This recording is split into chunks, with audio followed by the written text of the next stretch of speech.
Hi, Dr. Suttle. To start out, I'd just like to say that the desire for the United States to become its own nation is something that is highly multifaceted.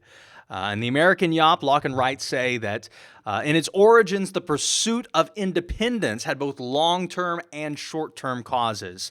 Now, that being said, many of the main catalysts for the American Revolution in the 1770s were results of the seizures of control by the British Empire following the 7 Years' War, which led to invasive levels of micromanaging over territorial expansion and a lot of the reforms we see, such as the Stamp Act, the Sugar Act, and the Currency Act, to name a few. Now, when colonists resisted these seizures of power, the further insistence by the British only added fuel to the fire to amplify their cause. So riots, protests erupted, and all of these various grievances the Americans had against the British, the colonists had against the British, ended up leading to them gaining a sense of shared political identity as Americans. Locke and Wright speak a lot to this. This shift in perspective to being American is exemplified, I think, in Samuel Adams. Dr. Suttle, you spoke to this and how he really helped create a rhetorical shift whenever he no longer spoke about having British rights, but human rights, the inalienable rights of men. And of course, we see that popping up in our foundational documents.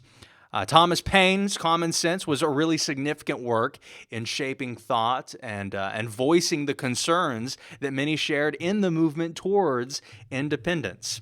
Whenever the nation did reach independence, it had a lot to consider in how it would structure its constitution. So Alfred Young's article, The Pressure of the People on the Framers of the Constitution, gives us a lot of insight into some of the key issues that the convention faced.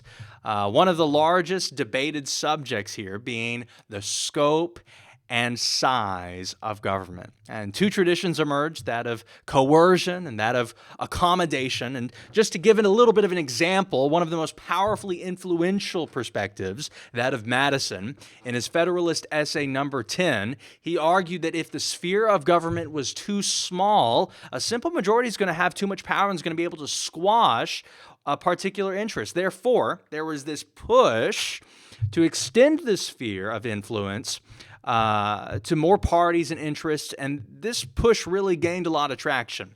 Popular movements like this ended up really shaping these elites that made up the Constitutional Convention. As Young points out, the Constitutional Convention, while themselves being an unmistakably elite body, were influenced by a myriad of factors. The events and issues which shaped the people's history and rested on their minds required accommodation.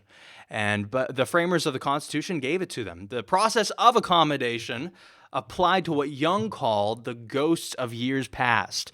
And you can call these influential characters, maybe, that helped shape a lot of American thought during this period.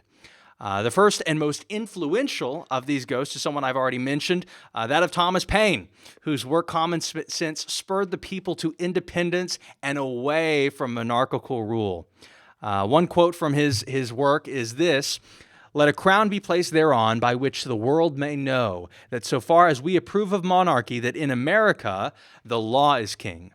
For as in absolute governments the king is law, so in free countries the law ought to be king.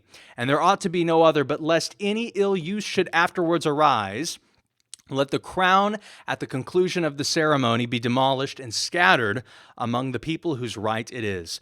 While the founders didn't necessarily agree with Paine's more radical democratic philosophy, they did necessarily appeal to the will of the people, and that has led to much of what we see today in our Constitution. Now, what I've shared today is not by any means an exhaustive understanding of American Revolutionary history, but hopefully I've been able to reveal, maybe outline some common themes in the issues which the states had to face in claiming independence, and then likewise also addressed upon reaching that and determining what their foundational philosophy should be.